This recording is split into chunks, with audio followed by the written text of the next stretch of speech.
cerita yang menarik. Ketika saya SMP itu saya sudah di booking oleh di Bangkalan itu oleh pengusaha beca.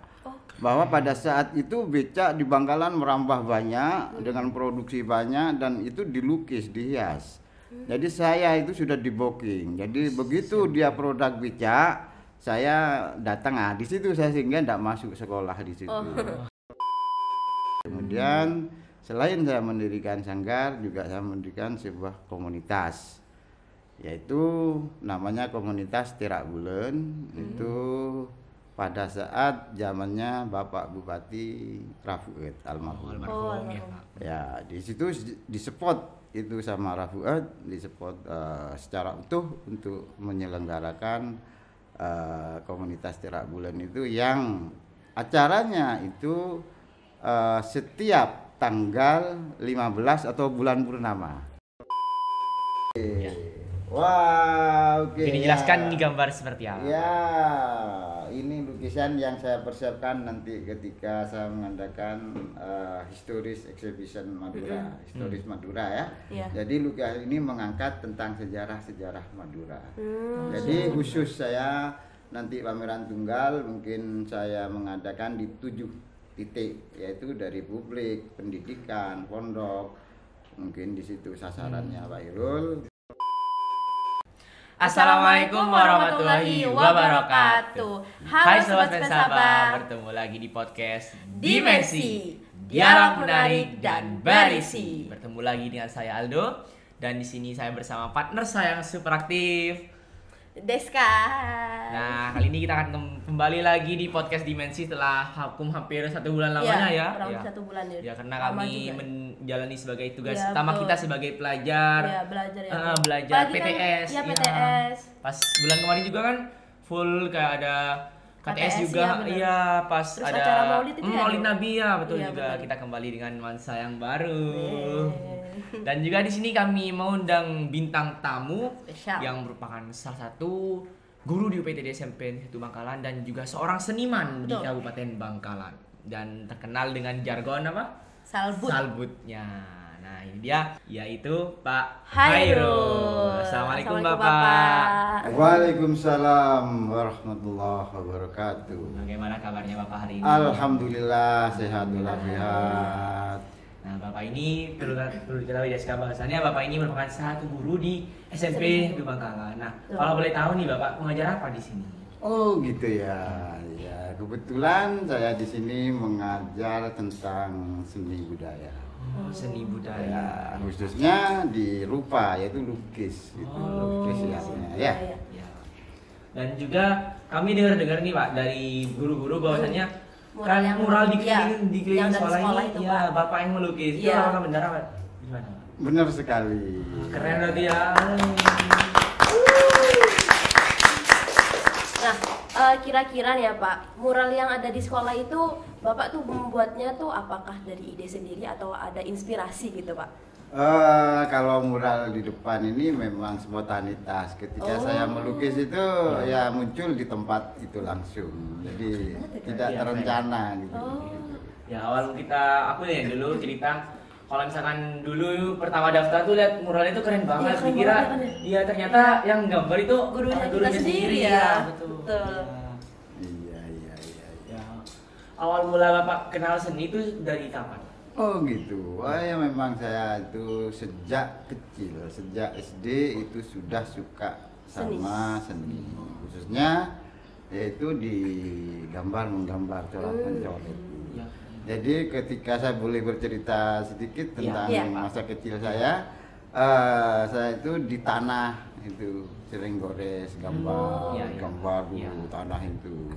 Kemudian nemu kertas di sampah, nemu gambar-gambar di sampah itu dibawa pulang dibersihin karena saking cinta pada seni itu. Jadi itu dari sejak kecil saya memang sudah senang di dunia itu. Iya. Pengalaman Bapak sejak mengenal seni gitu, sampai menjadi seorang seniman seperti sekarang gitu, mungkin bisa diceritakan Pak? Iya gitu.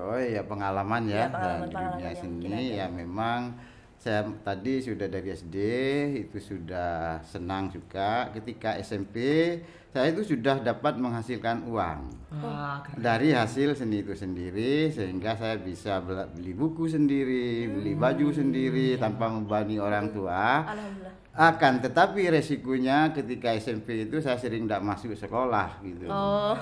Persoalannya kenapa? Karena saya sudah digundang orang. Itu sudah suruh gambar, baik itu di rumahnya, baik itu di benda yang lain. Ya, ini cerita yang menarik. Ketika saya SMP itu saya sudah di-booking oleh di Bangkalan itu oleh pengusaha beca. Bahwa pada saat itu beca di Bangkalan merambah banyak dengan produksi banyak dan itu dilukis, dihias. Jadi saya itu sudah di-booking. Jadi begitu dia produk beca, saya datang, di situ saya sehingga tidak masuk sekolah di situ. Jadi saya sadar di situ saya sering meninggalkan sekolah, tetapi dalam pikiran saya, saya artinya di sini ada sebuah kegiatan positif, tapi saya tetap bertanggung jawab pada nilai-nilai sekolah ketika ada tugas dan sebagainya itu. Ya memang salah saya ketika waktu itu, cuman rasa tanggung jawab saya ada karena tuntutan sudah cangring medure lebur PC. Ya gitu kan. Jadi kalau ndak salah itu per satu beca itu dulu saya diongkosi Rp500 gitu. Rp500 yang dulu sekarang beda ya. Beda, ya mungkin kali 100-nya gitu kalau sekarang. Gitu. 500 sekarang dapat permen satu ya. Iya. Cuma satu lagi. Udah dibuang gitu. Ya itu dari kemudian kita lanjut ke SMA ya. SMA pun juga meningkat. Pada saat itu situasi sudah Bangkalan sudah banyak apresiasinya, sudah per rumah itu mau menghias rumahnya itu sudah agak meningkat gitu. Ketika itu saya disuruh bikin relief. Relief itu adalah gambar timbul yang nempel di dinding itu. Ya juga saya garap keluar kota, ya itu diundang-undang itu ke desa-desa. Juga berakibat fatal pada saya ketika saya berkegiatan di situ. Akhirnya ya di SMA ini enggak naik kelas. Ketika kelas 2 karena ya enggak masuk gitu karena itu. Ya saya terima. Itu sebuah konsekuensi kan. Saya terima. Memang saya salah gitu karena tidak memenuhi suatu persentasi absensi di situ sehingga saya tidak naik kelas. Ya tetap melanjutkan. Kemudian saya langsung memilih sekolah yang setelah SMA ya. Saya memilih saya mau sekolah di mana? Saya kan orang tuh harus tahu kemampuan pada diri. Betul. Itu kan? Jadi apa yang disenangi itu, yang disenangi akan menghasilkan kan? Jadi saya pesan pada murid-murid ini ya, jadi harus tahu menemukan kecintaan yang disenangi oleh dirinya. Pinter nomor 100. Pinter nomor 100. Cinta dulu ya. Cinta akan membuahkan sesuatu hasil gitu ya. Saya lanjutkan kembali ya. Ketika itu saya memilih, saya kemampuannya yaitu di rupa, dilukis. Nah, otomatis saya memilih yaitu sekolah yang ada kaitannya dengan seni rupa. Yaitu saya memilih itu di IKIP Negeri Surabaya.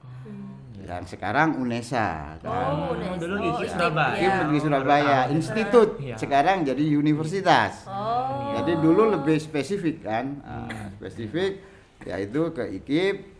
Tentunya di situ ya harus jadi guru kan gitu. Jadi saya ini seniman kesasar gitu. Gitu ya. Di situ di IKIP sudah mulai kita karena di IKIP kalau kuliah itu kan beda dengan belajar di tingkat yang bawahnya ya. Jadi di situ sudah banyak bergaul dengan dosen-dosen sehingga ya diperlukan juga membantu dosen untuk menggarap patung, untuk menggarap dekorasi hotel, untuk menggarap stand-stand, pameran. Ya itu aktivitas yang mulai muncul di situ. Setelah itu lulus jadi guru ya, jadi guru seni rupa. Ya berjalan akhirnya saya sampai pameran bersama, kemudian pameran tunggal, sampai saya diundang oleh JPN Foundation. Di situ pameran tunggal itu selama 1 bulan, itu di Jakarta. Setelah itu tahun 2000 saya dipanggil ke Belanda. Keren dari Belanda. Jadi 1 bulan. Ke Belanda untuk mewakili etnis budaya Indonesia yaitu yang bercirikan daerah etnis yang diminta adalah Madura. Kebetulan saya di situ mewakili untuk memamerkan karya. Saya bawa 25 karya di situ. Ya bersama Inul waktu itu. Kalau di dangdutnya Inul, pada saat itu bersama Inul saya di situ. Iya. Inul Daratista ya. Iya, iya. Iya, Pak. Kemudian lanjut apa? Sampai sekarang. Iya, sampai sekarang. Ya, Apa lanjut? boleh lanjut. Boleh lanjut saja. Oh lanjut. Kemudian dari Belanda ya saya pameran ya tetap ngajar biasa. Kemudian di anak-anak SMP 1 yang ngajar biasa. Ya sempat saya berhenti dalam melukis itu vakum. Setelah dari Belanda tahun 2000 saya vakum 20 tahun. Kalau boleh tahu itu memang alasannya kenapa Pak? Kenapa bisa sampai vakum gitu?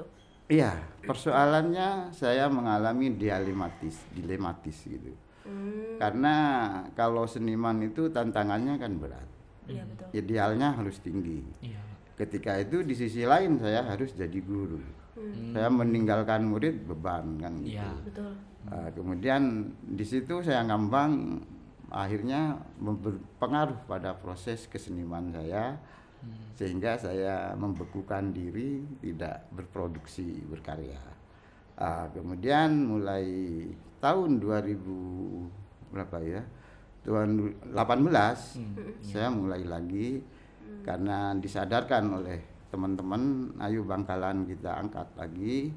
Kemudian saya juga sudah mulai berkarya lagi. Sekarang yang endingnya nanti saya mempersiapkan pameran tunggal, yaitu dengan judul Exhibition Stories Madura. Keren. Ya, sementara di sini yang saya paparkan dulu ya. Ya, sobat Dimensi, tentang perjuangan Bapak Khairul dari awal yang dulu SD sampai sekarang jadi seorang seniman itu perjuangan banget ya. Tidak ada rasa putus asa. Iya. Tidak mengenal kata putus asa. Nah, selama dari dulu Pak sampai aktif sekarang itu pernah ikut aktif di organisasi apa saja kalau boleh tahu, Pak? Oh ya, jadi saya pernah aktif ya, tentunya organisasi saya tidak lepas dari dunia saya, yaitu dalam berkesenian. Ya, saya mendirikan Sanggar Anak Lukis. Sanggar. Ya, yaitu nama Tresnah Art. Jadi ketika itu Bangkalan banyak mengunggulkan, banyak berhasil anak-anak lomba-lomba baik tingkat provinsi, nasional dan internasional. Ketika saya bina di situ, itu jadi menghasilkan itu sampai yaitu pada tingkat level internasional itu mendapat piala penghargaan medali perak tingkat kedua. Kebetulan itu anak saya waktu itu yang mendapat dari Jepang itu lukis anak itu. Di situ saya mendirikan membina untuk anak-anak dalam hal melukis. Kemudian selain saya mendirikan Sanggar, juga saya mendirikan sebuah komunitas, yaitu namanya Komunitas Terak Bulen. Itu pada saat zamannya Bapak Bupati Rafuet almarhum. Ya, di situ disupport itu sama Rafuet, disupport secara utuh untuk menyelenggarakan Komunitas Terak Bulen itu, yang acaranya itu setiap tanggal 15 atau bulan purnama, yaitu malam terak bulan yang digelar di pendopo, di depan pendopo Bangkalan. Ya, itu selama 3 tahun berjalan per bulan di situ. Per bulan tanggal 15. Ya, malam terak bulan itu. Nah, sehingga namanya terak bulan. Ya. Dalam komunitas itu memang kita ingin mengangkat suatu kekayaan-kekayaan yang ada di lokalisme kita, yaitu baik dari TK sampai masyarakat umum. Kalau boleh tahu itu pas tanggal 15 itu ada acara apa saja pas terak bulan? Iya, macam-macam kan, ada tari, ada musik, ada rupa juga di situ. Jadi digilir. Jadi bulan depannya TK ini, SD ini, SMP ini. Ganti-gantian gitu ya, Pak. Ya, bulan lagi IKIP negeri Unibang misalnya gitu kan dia. Kemudian dari kampung mana, hadrah mana gitu. Jadi per bulan di kalendernya seperti itu, digilir terus. Gitu. Dari organisasi tersebut pernah Bapak menjadi kepengurusan di organisasi tersebut atau pernah menjadi ketua Dewan Kesenian Bangkalan atau seperti apa? Ya, jadi di situ saya di Terak Bulan sebagai ketua, kemudian di situ jadi saya sempat jadi yaitu ketua Dewan Kesenian Bangkalan. Ya, jadi berakhir 4 tahun yang lalu sudah itu berakhir masa jabatannya ya itu ya. Jadi yang sementara yang saya lakukan dalam organisasi seperti itu. Sekarang ini saya juga itu mendirikan juga kelompok yang namanya Idiot. Idiot. Ya. Namanya unik ya. Iya ya. Idiot.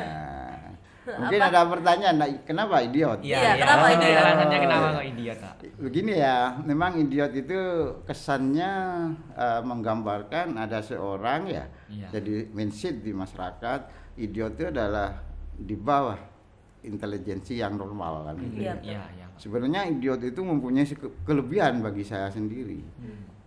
Untuk saya melihat seorang idiot yang mempunyai indera yang lebih dari yang normal gitu.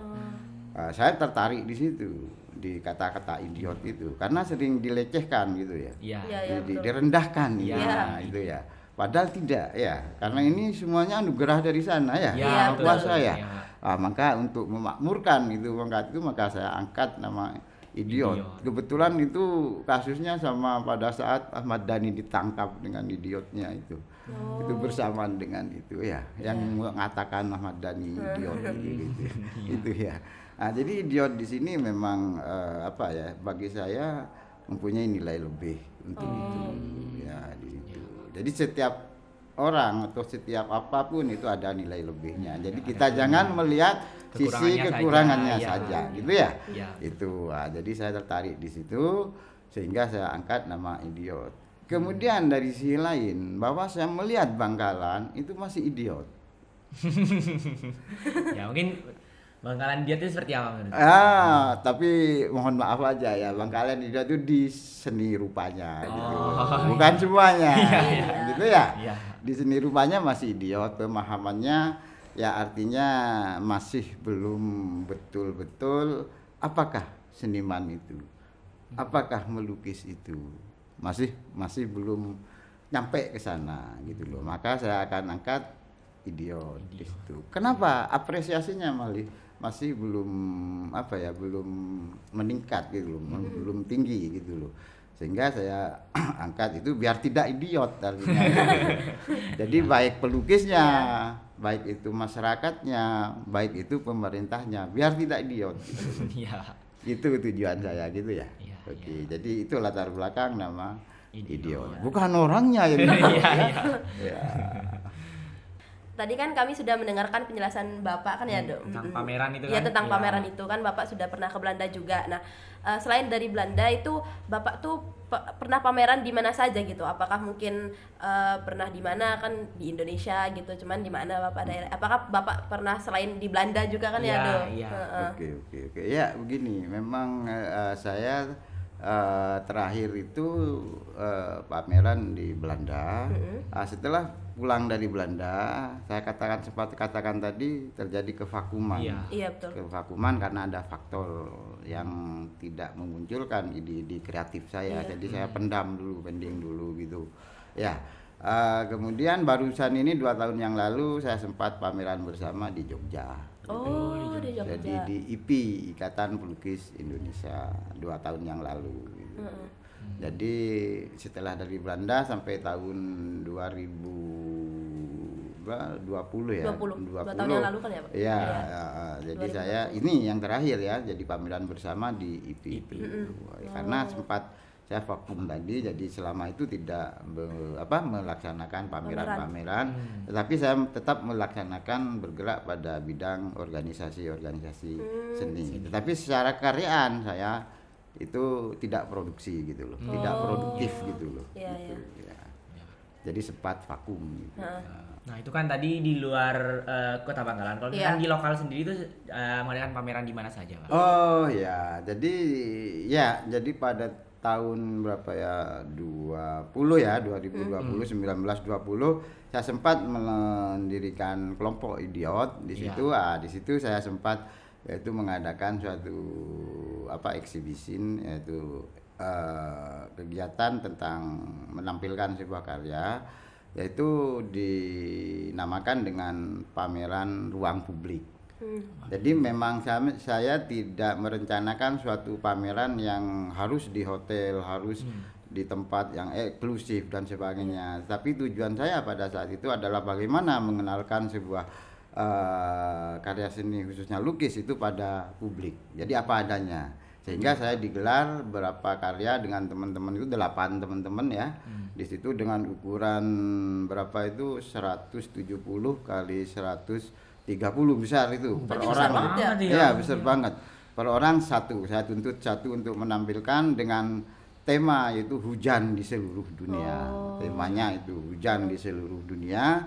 Jadi bagaimana teman-teman pelukis itu yaitu memaknai hujan di seluruh dunia itu. Itu sempat kami pamerkan di situ di ruang publik, yaitu di depan mana itu di alun-alun Paseban. Paseban. Di Paseban di situ. Jadi sempat saya mengadakan action di sana ya. Jadi setelah dari itu ya. Oke. Ini kalau kami boleh tahu, Bapak dapat ide kreatif suatu karya itu dapat dari mana, atau secara otodidak atau seperti apa, Pak? Ya, namanya kreatif itu memang tidak perlu sekolah. Ya, jadi sekolah itu hanya sebagai pengakuan aja ya. Jadi kreatif itu bagaimana ya anak itu ya berusaha untuk mencari sesuatu, ingin kenal sesuatu dan ingin menemukan sesuatu. Itu ya. Jadi baru muncul itu sebuah kreatif. Kreatif itu kan mencari jalan keluar. Kreatif itu inovasi kan, ingin tahu kan gitu kan gitu ya. Kalau kreatif saya itu memang kreativitas itu tidak bisa diprogram, disetting dan sebagainya. Tidak memang bisa. Harus dari diri sendiri Pak? Iya, artinya dengan muncul secara dadakan gitu ya. Jadi begitu muncullah saya langsung pingin ini. Jadi terjadi di situ. Mungkin kreatif seorang dengan kreatif A, kreatif B, kreatif C itu prosesnya beda-beda. Mungkin lahirnya kreatif bisa menjadi melihat dari situasi yang ada itu ya, sesuatu yang ada itu tercipta sesuatu kreatif. Bisa terjadi dari inspirasinya dari sana. Tapi bisa jadi kreatif ketika duduk podcast di sini itu bisa munculkan suatu nilai-nilai kreatif di situ, ya. Jadi memang sulit untuk dipelajari di situ ya. Tapi perlu dicari di situ, dicari dan dilatih di situ ya, gitu ya. Oke. Pendapat Bapak mengenai dunia seni di Bangkalan, khususnya di bidang seni lukis. Khususnya di lukis. Ya, kalau saya melihat peta Bangkalan itu secara pelaku seni itu adalah cukup. Pelaku seni ya, jadi pelukisnya itu sendiri saya kira Bangkalan punya sebuah potensi gitu. Artinya bisa bersaing dengan daerah yang lain, tidak kalah secara potensi, secara skill gitu ya. Cuman yang saya lihat bahwa di Bangkalan itu minim kompetisi. Jadi tidak ada kompetitor gitu. Jadi di situ yang membuat mendeknya sebuah apresiasi seni di situ. Tapi secara person, secara pelaku mumpuni. Jadi tidak kalah dengan daerah-daerah lain. Sayangnya di sini kurang tercipta kompetitor. Satu gitu. Dua yaitu adalah fasilitas. Fasilitas untuk mengeksplor. Artinya bagaimana tempat pelaku seni itu bisa berdiskusi, bisa cangkruk, bisa ngomong dan memamerkan sebuah karya, maka untuk Bangkalan masih belum ke sana. Nah, itu. Jadi perlu ini menjadi sebuah bahan pemikiran adalah untuk daerah Bangkalan. Sehingga kalau kurang kompetitor dan sebagainya, maka masyarakat itu sangat minim mengenalkan sebuah apresiasi tentang seni. Itu ya. Jadi kurangnya masih di situ. Ada 2 poin tadi saya jelaskan di situ, kompetisi dan sarana untuk berkesenian. Ya mudah-mudahan pemerintah mendengar ini ya. Iya. Ya, mudah-mudahan direspon gitu ya. Melalui ruang podcast ini ya. Ya, melalui podcast apa ini? Dimensi. Ya, oke. Ya. Menurut Bapak, apakah dalam bidang seni lukis ini memberikan peluang untuk menjanjikan masa depan? Sebab selama ini banyak masyarakat yang memandang sebelah mata tentang dunia seni. Ya, kayak siswa yang menekuni pelukis, terus menyanyi atau musisi dan lain sebagainya gitu, Pak. Oke, ini pertanyaan menarik ya. Jadi memang ini yang saya tunggu. Yang tunggu ya. Jadi memang sementara ini identik berkesenian itu dikhawatirkan, tidak punya masa depan ya. Jadi mudah-mudahan mindset ini ya keliru gitu ya. Jadi mudah-mudahan orang tua menyadari satu, bahwa berkesenian itu bukan untuk mencari sebuah kemapanan dulu ya. Jadi bukan mencari materi, kemapanan hidup dan sebagainya.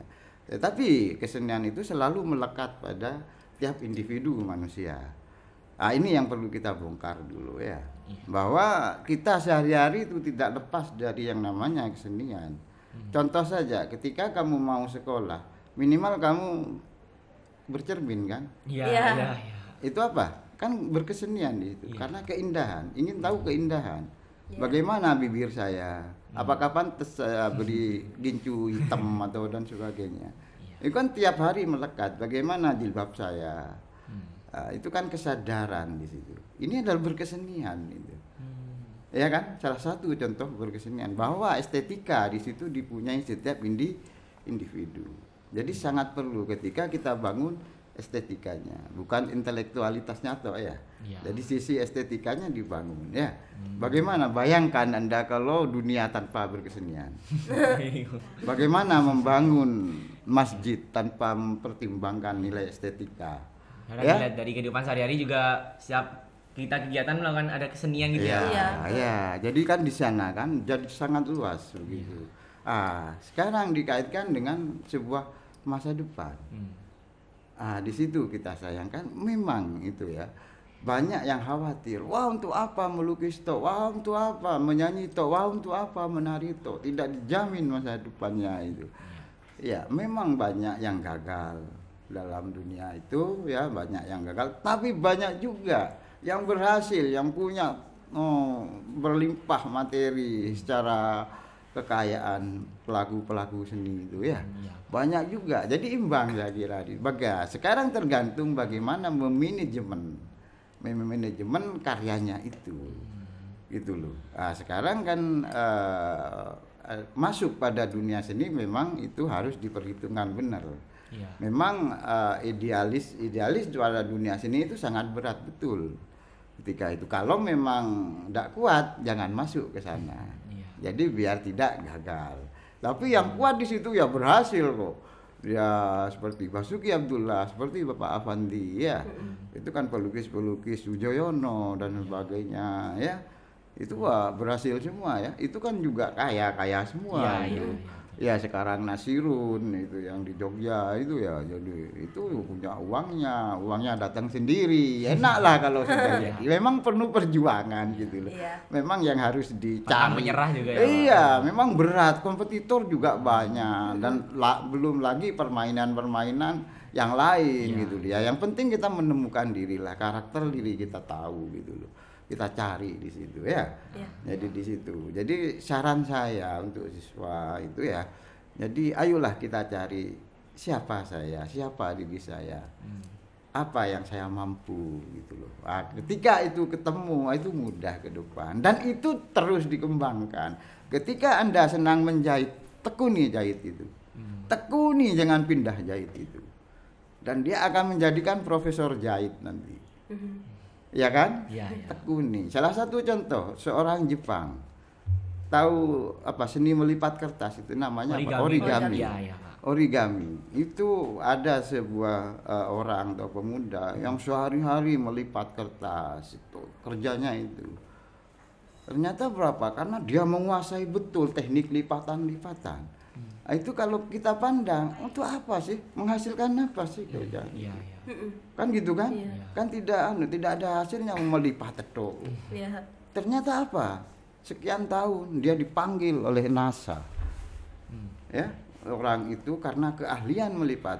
Kenapa? Karena itu ada memerlukan pesawat yang lipatannya memang memerlukan orang yang ahli melipat seperti origami tadi. Bayar mahal kan, karena ilmunya tadi. Lah itu salah satu contoh. Melipat kan. Iya. Nah, makanya saran saya ke murid-murid saya SMP 1, ayolah kita senangi dirinya yang punya seperti Mbak siapa ini? Deska. Mbak Deska. Teruskan ya kemampuan Anda dalam hal ini ya. Podcast. Iya, podcast, host. Iya. Iya kan? Host kan banyak kaya ya. Iya, Banyak betul. kaya kan? Iya. Ya itu ya, bagaimana kamu mengarahkan ke sana gitu ya. Kalau rezeki itu urusan yang Kuasa. Ya. Ini ada usaha dulu ya. Oh, Iya, ikhtiar, yang Iya. penting ikhtiar. Saya melukis tidak melihat saya laku tidak. Tidak melihat saya. Dan tidak suka diperintah oleh orang. Saya buatin ini, saya bayar mahal. Saya tolak itu. Karena apa? Saya tidak merdeka gitu. Iya, Pak. Ya kan? Ya keperluan merdeka. Merdeka itu sudah luar biasa kayanya. Meskipun rokok sudah susah untuk beli, minta ke Pak Rudi saya kalau tidak punya rokok gitu. Gitu ya. Iya. Hah? Karena apa? Itu harga diri kan? Iya. Harga diri harus dijaga itu ya. Pesan saya itu ya. Iya. Oke ya, jangan mudah ya Ya, Pak. Ya, Pak. untuk menyerah dan sebagainya. Apapun itu ya, apapun itu kemampuan kamu ya.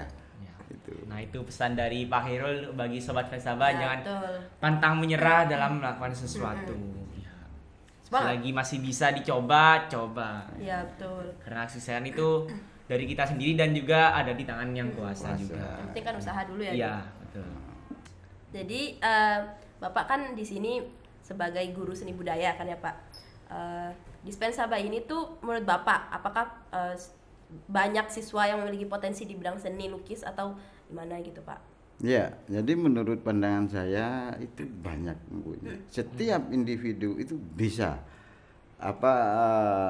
untuk menuju ke sana. Yang bakat itu saya lihat banyak. Ketika ada apa itu kegiatan apa itu? Ya. Maulud Nabi ya, Oh, ada itu lomba ya, Kaligrafi. lomba kaligrafi Iya. atau Iya. poster itu. Iya. Saya lihat banyak potensi yang memang artinya dengan seusia SMP itu sudah di atas standarnya, sudah ada. Sekarang bagaimana anak-anak tersebut dia suka pada itu, mengembangkan terus dan sebagainya dan disupport oleh orang tua. Iya, betul. Nah, itu. Kalau anak itu tidak terbuka sama orang tua, ya orang tua kan tidak tahu. Jadi harus tahu, Pak, saya senang gambar, saya senang ini. Itu. Jadi saya lihat di sini punya potensi banyak di situ anak-anak. Apalagi sampai satu gudangnya di sini. Ya. Tidak disangsikan lagi gitu loh. Ya tinggal bagaimana Cara kemauan mengembangkan. ya. Karena apa? Kemauannya sendiri yang menentukan.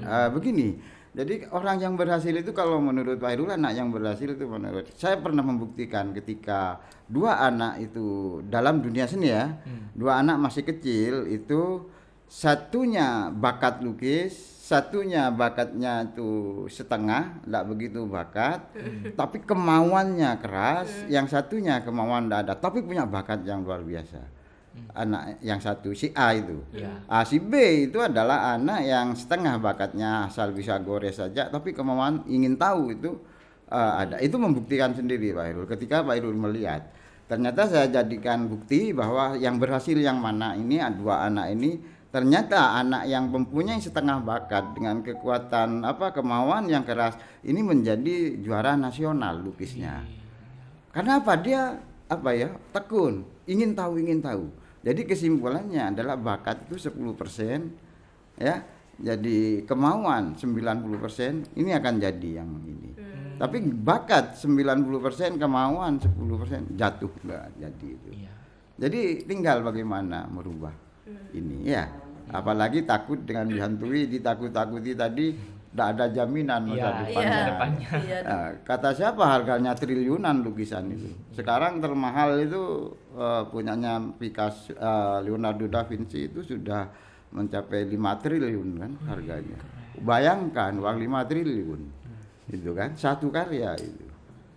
Itu kan contoh besar karya seni sehingga tinggi. sebuah bangsa itu kalau peradabannya, sebuah budayanya itu apresiasinya tinggi, maka bangsa itu akan itu penggambaran bangsa itu akan maju. Dunia bangsa yang maju di situ. Maka di situ dilihat dari budayanya. Ketika transportasi itu umum itu, ini sebuah budaya kan transportasi itu. Transportasi umum itu diberikan pada masyarakat dengan baik, dengan enak, ber-AC dan sebagainya. Maka bangsa itu bangsa yang berbudaya, bangsa yang sukses di situ. Jadi bisa menjadi ukuran di situ, parameter budaya itu ya. Jadi budaya itu kan banyak gitu ya. Jadi bagaimana menghargai masyarakat. Jadi ketika kendaraan umum diservis dengan baik, jalur dengan aman, kan enak masyarakat, gitu kan.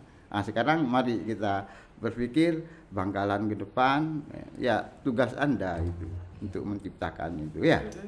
Oke, ini saran Pak Hirul ya, untuk kamu ya. Iya Pak. Ya, hidup Spensaba. Spesial Pak. Harus sukses ya. Oke. Dari sekian banyak binaan Bapak, apakah ada yang pernah meraih prestasi khususnya di Spensaba sekolah ini Pak? Oh ya, ketika tahun berapa Bu yang sempat nganter itu ya pada tingkat provinsi, mencapai pada tingkat provinsi itu. Keren. Ini posternya itu 2013-an gitu ya. Itu dari 2010 itu minimal provinsi semua untuk lukis itu. Nah, setelah Pak Hirul stres itu baru ini ya. Baru belum ada yang muncul gitu loh gitu. Mungkin Bapak bisa memberikan tips dan trik nih supaya bisa mengembangkan potensi yang dimiliki oleh siswa. Oke, ya ini perlu ya. Jadi untuk kesana itu memang Pak Irul mengatakan yaitu cintai dulu. Sesuatu mulai dari rasa cinta. Jadi jangan mulai dari hasil dulu ya. Yaitu rasa cinta yang mana pesan Pak Hirul, proses itu yang sangat menentukan. Hasil itu akan mengikuti proses. Yang paling mahal itu adalah prosesnya, bukan hasil. Jadi hasil itu buah dari proses. Jadi hasil itu mengikuti sebuah proses di sini. Nah, maka jadi pelajar, jadi siswa, jadi apa? Ya prosesnya, bukan nilai yang diminta. Betul. Gitu ya. Jadi prosesnya yang kamu cari dulu. Nilai ikut dengan sendirinya ya. Jadi pesan Pak Hirul adalah ayo berproses apapun yang Anda cintai dan senangi selama itu dalam hal bidang positif. Wah, itu ya pesan Pak Hirul ya. Jadi di situ proses dan cinta. Itu ya. Nah, selama ini pasti Bapak seorang seniman menghasilkan beberapa karya. Adakah satu lukisan yang paling mengesankan bagi Bapak mengenai terkait tema lukisan dan apa motivasi Bapak melukis objek tersebut? Oke. Ada di situ salah satu karya saya, di situ ada punya cerita, yaitu objeknya saya mengangkat tentang kebudayaan lokal, yaitu Bangkalan, tentang karapan sapi, karena karapan sapi itu sudah mendunia kan. Ya, betul. Jadi satu-satunya kekayaan budaya yang dimiliki oleh Madura sampai ke internasional adalah karapan sapi. Ya, maka di sini saya melukis ketika itu tahun 1900-an gitu, saya lupa tahunnya, saya melukis tentang karapan sapi. Tapi karapan sapi itu saya lihat bukan seperti karapan sapi yang dilukis oleh pelukis-pelukis yang ada gitu, ada versi sendiri saya punya. Kebetulan ada yang tertarik yang minat pada lukisan itu. Di situ saya mau beli, saya bilang bahwa ini Pak tidak dijual, ini adalah untuk saya koleksi. Tapi dia tetap maksa gitu loh, dia datang ke rumah menyerang saya, nungguin terlalu lama dari asar sampai maghrib, sehingga saya kalah gitu loh. Kalah karena apa ya? Karena betul suka sampean. Iya ya. Alasan Bapak tidak mau menjualnya itu seperti kenapa Pak? Ya karena saya ketika sekarang sudah tidak mampu lagi untuk melukis seperti itu. Karena faktor usia, fisik kan. Bentuk lukisan itu kan agak realis gitu loh. Itu jadi itu yang saya lanjutkan cerita tadi. Saya kalah di situ sehingga saya jadikan deal. Oke, Pak, sudah kalau memang Bapak berminat betul, ini untuk siapa Pak? Untuk kantor, bukan untuk pribadi ya, bukan untuk publik. Wah saya tertarik, kalau gitu oke. Tapi diamankan gitu ya. Iya Pak, untuk kantor. Oke, jadi deal 10 juta kan. Itu 10 juta ya itu. Kapan? Besok diambil, nanti supir saya yang ngantar. Oke gitu. Ketika itu pada saat itu saya ada kegiatan pameran di luar. Ketika itu orangnya telepon, kemudian saya telepon anak saya. Ini ada tamu untuk mengambil lukisan laku ayah sekian. Ternyata anak saya itu menangis. Menangis. Loh, kenapa kamu jatuh? Tidak kira jatuh ada di jeding. Enggak, jangan dijual lukisan itu ya. Jangan dijual lukisan. Kenapa? Jual aja rumah itu. Kalau ayah jual lukisan itu lebih baik rumah jual katanya. Jadi saya kaget. Duh, kok sampai seperti itu perhatian anak saya pada sebuah karya saya. Memperhatikan betul-betul. Ternyata memperhatikan betul. Terus gimana ayah tidak pernah bohong sama orang ketika berurusan dengan sebuah produk karya. Ya sudah ya pokoknya batalkan aja botolnya.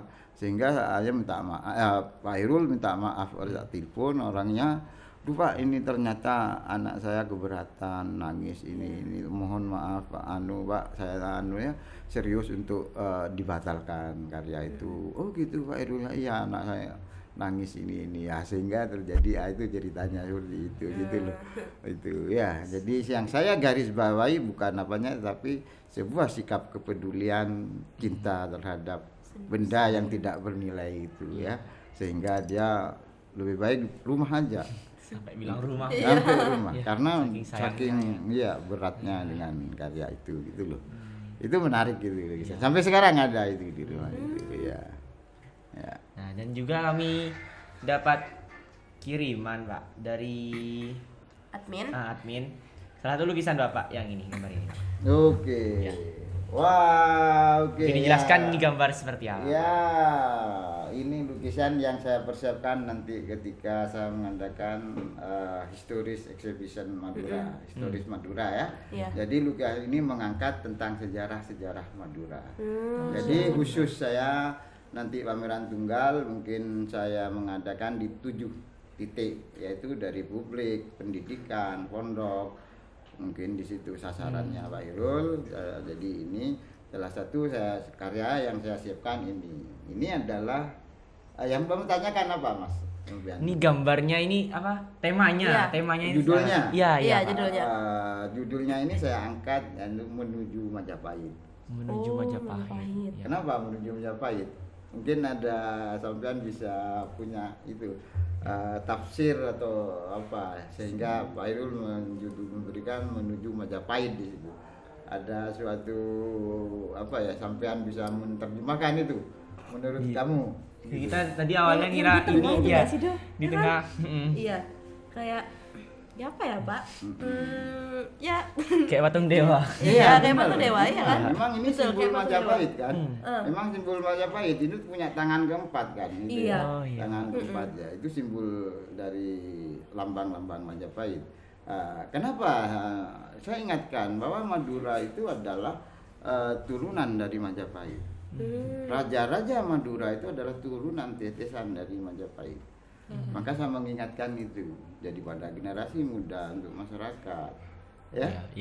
Karena apa, Majapahit negara besar dulu kan, jadi orang-orang Madura otomatis tetesan dari raja-raja orang-orang besar, maka berbesar hatilah yang menjadi orang Madura, siswa Madura yang ada di situ ya. Jadi bagaimana bongkar aja bagaimana Majapahit itu sukses menguasai sepertiga dunia di situ ya. Kan gitu ya. Jadi saya angkat itu menuju Majapahit. Ya, yang saya ambilkan lukisan itu adalah simbol-simbol dari Majapahit itu sendiri. Ya, ini kan lambang bintang ini. Lingkaran di situ. Nah, ini adalah tangan tangan 4 itu yang punya sebuah kemampuan yang luar biasa gitu ya. Iya, Pak. Itu ini simbol. Jadi saya mengambil simbol dari situ dan saya beri judul dengan menuju Majapahit, bahwa mengingatkan bahwa raja-raja yang ada di Bangkal, Cakraningrat dan sebagainya itu adalah tetesan dari Majapahit. Turunan dari Majapahit. Di sini kan bongkar sejarahnya ya. Oh iya. Ya. Nah, di sini kami juga di kelas 9 ini belajar tentang aliran gaya seni Iya rupa Oh, ya. iya, Kalau boleh betul. tahu ini gaya dan atau aliran Aliran apa, apa? Pak? Oke, ya sampai sejauh itu ya bagus sampai satu Iya. isme lukisan ya. Jadi Iya. aliran coba memang aliran lukisan tuh banyak ya. Iya, betul. Dari realis, naturalis, Romantis. ekspresif, Iya. abstrak. Iya. Tapi jangan mengabstrak ya. Ya kebetulan yang saya ambil itu adalah ekspresionisme. Jadi ekspresionisme itu adalah mengungkapkan secara cepat apa yang ada di benak kita. Jadi ekspres namanya ekspres cepat. Ekspresi itu dari ekspres kan. Iya, iya. Jadi cepat benar gitu ya. Jadi dalam ekspresi itu memang tidak terikat oleh hukum-hukum warna-warna natural. Jadi misalnya sapi tidak harus warna coklat. Kemudian air tidak warna biru, angin tidak ada warna biru, itu ditabrak dengan ekspresi karena apa? Yang pingin di keinginan di otak kita itu, oh saya langit mau merah, silakan sikat merah. Berarti ada kaitannya sama kreatif itu ya, Pak? Iya, Iya. itu tidak Betul. terbelenggu kreativitas karena melukis itu adalah sebuah kebebasan mengungkapkan gitu ya. Jadi ekspresi itu adalah salah satu lukisan yang mempunyai garisnya secara cepat, warnanya di luar warna-warna realis Iya. gitu ya. Beda dengan warna yang realis. Kalau di belakang ini ya ini realis gitu kan. Oh, iya, iya. iya. Nah, beda kan? Iya. Beda-beda. Nah, jadi memang Pak Hirul di ekspres ya. Jadi di ismenya itu di gayanya itu stylenya di ekspresi gitu ya. Jadi lebih senang cepat lukis itu ya. Sampean tak lukis semenit selesai gitu. Tapi bukan wajah sampean gitu, kamu gitu. Ya, gitu. Khususan itu ya. Oh, itu ya. Oh, oke. Ya. Apakah Bapak Punya idola. idola tersendiri dalam bidang karya seni? Seni Iya. kayak idola Ya, tokoh pelukis ya. itu ya. Oh, ya tentunya ada. Jadi seseorang tuh harus punya idola. Kalau tidak punya idola itu mati rasa. Hah? Iya, benar. Iya kan? Iya, iya. Idola ya. Nah, jadi ada idola saya kalau di Indonesia itu saya idolanya pada tokoh Sujoyono. Sujoyono itu pada era berapa itu ya? 19 18 ya. Yaitu Sujoyono itu di Indonesia. Kalau di luar negeri yaitu Picasso gitu ya. Jadi idola saya adalah pelukis Picasso yang melukis alirannya adalah kubisme di situ. Kubisme kotak-kotak. Iya, kotak-kotak. Iya. Tahu ya? Tahu. Wah jago sampai satu itu sudah tahu tentang itu hebat. Oke ya. Itu. Nah, ini yang paling menarik buat kita yang ditanyakan. Paling pengen Iya, tahu ya. iya. Ini dari kita yang perlihat seniman-seniman itu selalu pakai baju hitam, hitam, terus rambutnya nuansa gelap gitu ya. gondrong-gondrong ya. Gitu. Iya. Alasannya itu kenapa, Pak? Ya satu memang itu perlu kita jelasin ya. Satu warna hitam itu warna yang punya kesan kuat kan. Warna hitam itu ya. Ya. Nah, kemudian hitam itu dipadukan dengan apa? Bisa. Karena masuk warna netral. Netral ya, Iya. Pak. Padu dengan merah oke, Iya. hijau oke, dengan putih oke. Jadi putih dan hitam itu kan dua warna netral. Iya, Iya, ya. betul. Ya, jadi di situ makanya seorang seniman tuh kadang-kadang simpel aja. Iya. Nggak mikir warna dan sebagainya. Dan hitam itu sangat mendukung ketika tubuh kuning masuk, tubuh hitam kayak Pak Hirul mungkin ya masuk, mungkin ya itu ya. Jadi di situ. Gitu ya. Jadi di situ hanya di situ aja ya. Dan hitam itu ya daya tariknya sangat kuat gitu loh ya. Jangan menyorok gitu ya. Jadi menjadi center of interest gitu ya. Iya. Makanya para wanita banyak tertarik karena tertarik gitu. Tertarik sama yang nggak karuan itu ya. Gitu ya. Iya. Nah, selanjutnya Pesan dan kesan. pertanyaan terakhir nih Pak, pesan-kesan Pesan dan Bapak, kesan Bapak untuk sebagai sahabat tercinta. di penghujung masa bakti Bapak. Oke, memang saya harus menyampaikan sesuatu. Spensaba SMP 1 Bangkalan ya. Iya. Ya ini saya sangat cintai karena ini yang menopang kehidupan Pak Hirul ya. Iya. Pak Hirul ngajarnya di sini, dapat gaji dari SMP 1 dan banyak muridnya. Ketika murid itu berhasil, guru juga akan lebih senang. Jadi pesan saya yaitu satu, murid itu harus pada kuncinya mencintai dirinya sendiri, mencintai kemampuannya sendiri, jangan mudah apa? yaitu apa itu? Putus asa ya. Putus asa, kemudian apa? Aluk piluk itu loh. Jangan mudah belok. Besok senang ini, besoknya senang ini. Oh iya. Nah, itu komitmen ya. Jadi komitmen pesan Pak Hairul, komitmen dalam apapun ya. Ya disiplin dan sebagainya ya. Itu makanya di situ pesan Pak Hairul ada proses yang harus ditekuni, bukan hasil. Ayo berproses. Inilah pesan Pak Hairul pada murid-murid SMP 1. Insya Allah dengan kuat berproses ya, dengan proses kamu akan dengan matang, dengan proses kamu akan serius, dengan proses dengan sungguh-sungguh, ini akan semuanya akan berjalan dengan sukses. Tentunya nilai akan mengikuti ya. Jadi proses dulu lah, jangan menganggap hasil dulu. Nikmati prosesnya. Nikmati proses dulu ya. Ini Pak. pesan dari Pak Hairul. Saya ucapkan terima kasih Bapak. kepada Bapak karena sudah meluangkan waktunya berbagi cerita dengan kami, pengalaman juga, terus pesan dan kesannya Bapak terhadap Spensaba ini. Dan seperti budaya kita di dimensi ini Pak. Jadi sebelum mengakhiri sebuah podcast ini kita akan ada membalas pantun. Membalas pantun. Ya. Mungkin Bapak bisa memberikan pantun. Gitu ya. Ya saya beri pantun ya. Ya. Oke. Ke Arab beli kurma. Sae. Dapatnya buah pepaya. Sae. Ayo kita bersama-sama. Sae. Melestarikan adat dan budaya. Sae. Oke, Spensaba, sukses ke depan. Siap. Wah, tadi Bapak sudah berpantun. Jadi kami gak mau kalah, Pak. Gak mau kalah. Ayo dong. Berbalas pantun. Iya dong, murid harus gitu dong.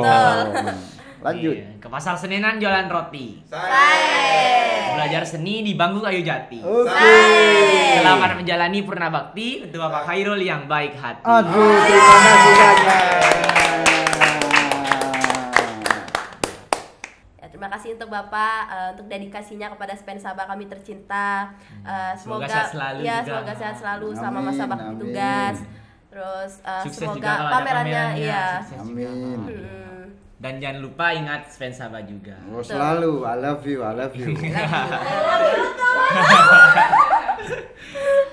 Ya, cukup sekian podcast kita kali ini. Apa pesannya Deska? Thank you for watching this video. Don't forget to subscribe our channel, like this video, and share juga ke teman-teman kalian, ke orang tua kalian, ke tante kalian, om kalian, kakek nenek pun juga gak apa-apa, di share juga gak apa-apa ya. Terus jangan lupa komen di bawah siapa-siapa lagi yang mau diundang ke podcast selanjutnya. Tungguin episode. Stay tune episode selanjutnya. Stay tune. Siapa sih bintang tamu kita kali ini? Dimensi, dialog menarik dan berisi. Spensaba, Spensaba. Wassalamualaikum warahmatullahi wabarakatuh. Waalaikumsalam.